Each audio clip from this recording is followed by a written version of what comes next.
প্রকৃতির সবচেয়ে সহজ কিন্তু মুগ্ধকর সৃষ্টি হলো ফুল।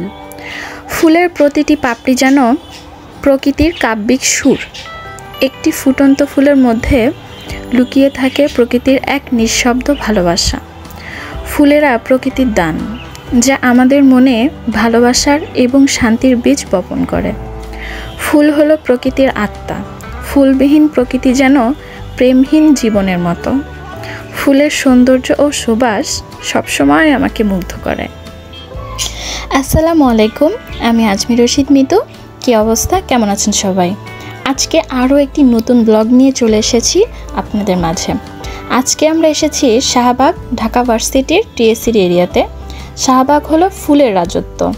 নানা ফুলের দেখা পাওয়া যায় এখানে। সারাদিন ক্লান্তির পর এই এলাকায় ঘোরাঘুরি করলে একটা উৎসব ভাব আসে। কত না নাম জানা অজানা ফুলের সমাহার এখানে দেখা মিলে। কি যে ভালো লাগে এখানে আসলে।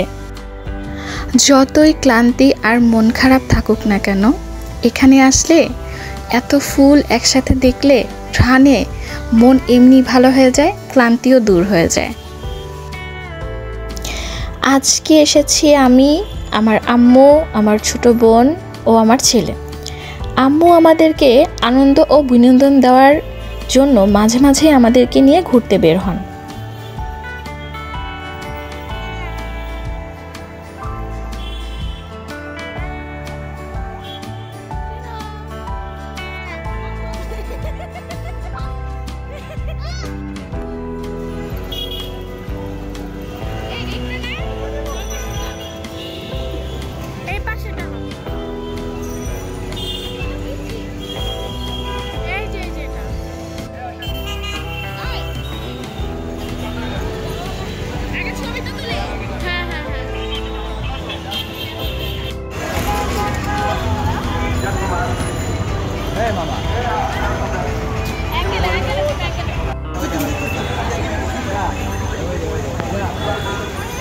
কেমন ফিলিংস, কেমন? So happy. আমার ফোন আমাকে ফিলিংস কেমন?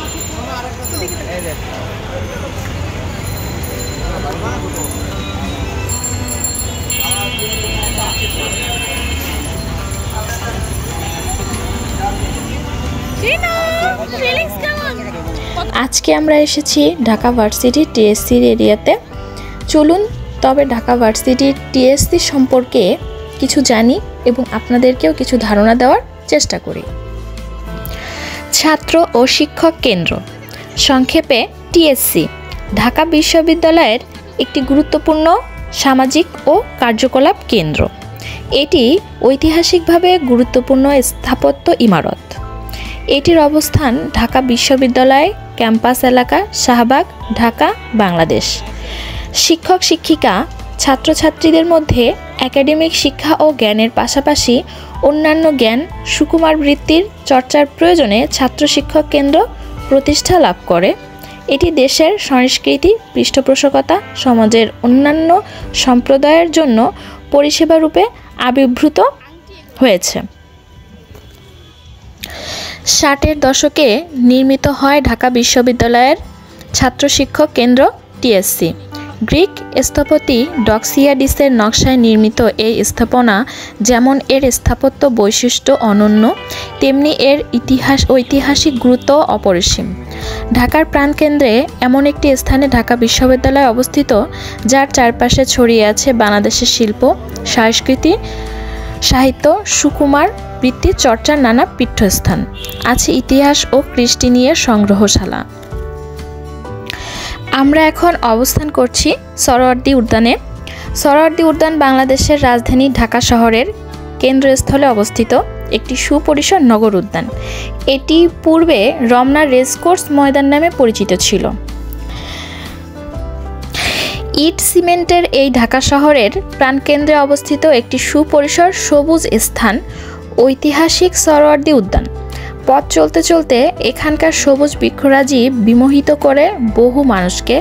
কর্মক্লান্ত বহু মানুষ এখানে হাঁটতে আসেন বেড়াতে। এই শহরে যেন অক্সিজেন নেওয়ার একটি নির্মল জায়গা, কিন্তু সেই অক্সিজেনের ভান্ডার সরোয়ার্দী উদ্যানে অনেক গাছই কেটে ফেলা হচ্ছে। এই নিয়ে ক্ষোভ প্রকাশ করছে অনেকেই। পরিবেশবিদরাও প্রতিবাদ করছেন, তবে গাছ কাটা তো থেমে নেই। আমাদের দেশে এমনিতেই সবুজের অভাব, অক্সিজেনের অভাব, পরিবেশ দূষণের কথা বলে তো শেষ করা যাবে না। পরিবেশ দূষণের দিক দিয়ে বিশ্বে আমাদের এই ছোট্ট দেশটি খুব বেশি এগিয়ে আছে। আমরা আমাদের স্বার্থে সবুজ বৃক্ষ কেটে আমরা আমাদেরকে ভবিষ্যৎ প্রজন্মকে হুমকির মুখে ফেলছি। আমাদের সকলেরই উচিত এ বিষয়ে সচেতন হওয়া। আমাদের এই সরোয়ার্দী উদ্যান অনেক অনেক ইতিহাসের সাক্ষী হয়ে আছে।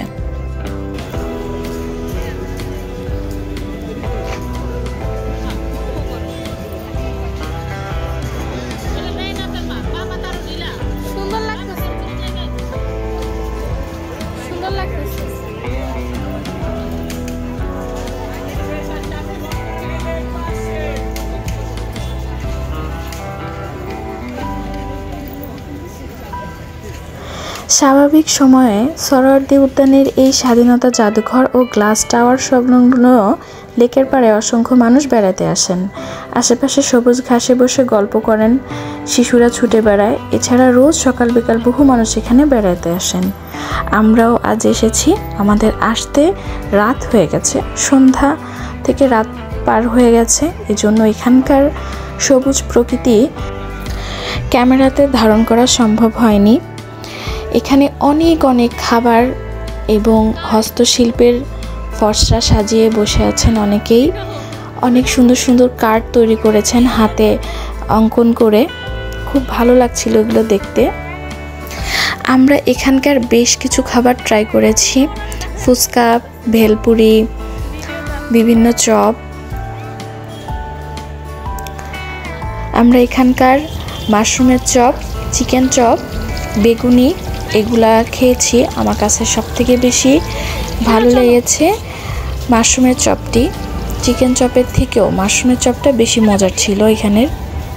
প্রথমেই আমরা ফুচকা এবং ভেলপুরি খেয়েছিলাম। ওই খাবারটার টেস্টটাও খুব মজার ছিল। তবে এইখানকার মোমোটা ট্রাই করবেন না, কারণ মোমোটা টেস্টটা খুবই বাজে।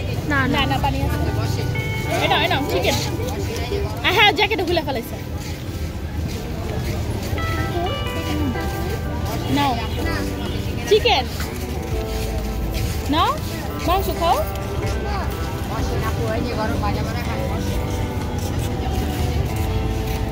মাশরুমটা মজা। আমরা হোমমেড কেক নিয়েছিলাম তৃণর জন্য। হোমমেড কেকটার টেস্টটাও বেশ ভালো ছিল। তৃণও খুব এনজয় করেছে কেকটা। শাহবাগের ফুলের রাজ্য এবং সরোয়ার্দী উদ্যানের এই ভিডিওটি আপনাদের কাছে কেমন লেগেছে অবশ্যই অবশ্যই কমেন্ট করে জানাবেন। ভালো লাগুক আর খারাপ লাগুক, আপনাদের মন্তব্যটা জানা আমার জন্য খুবই জরুরি। ভালো লাগলে একটা লাইক করবেন। আমরা এখানে খাওয়া দাওয়া শেষ করে দেন আমরা কিছুক্ষণ এখানে কনসার্ট দেখেছি। কনসার্টের গানগুলো খুব ভালো লাগছিল। দুঃখের বিষয় এইটাই যে আমরা কোনো সাউন্ড রাখতে পারিনি। মিউজিকের সাউন্ড রাখলে আমাদের ভিডিওতে কপিরাইট আসবে, এজন্য আপনাদের সাথে গানগুলো শেয়ার করতে পারলাম না, দুঃখিত।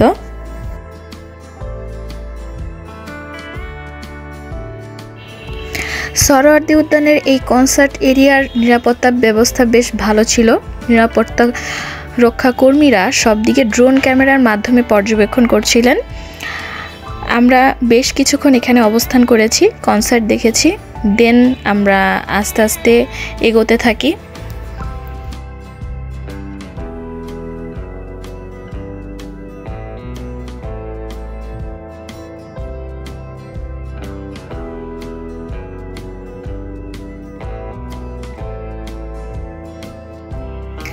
দেন আমরা চলে আসি এখানকার মটকা চা ট্রাই করার উদ্দেশ্যে। এখানে মটকা চাটা তৈরি করছিল, আমরা দেখছিলাম।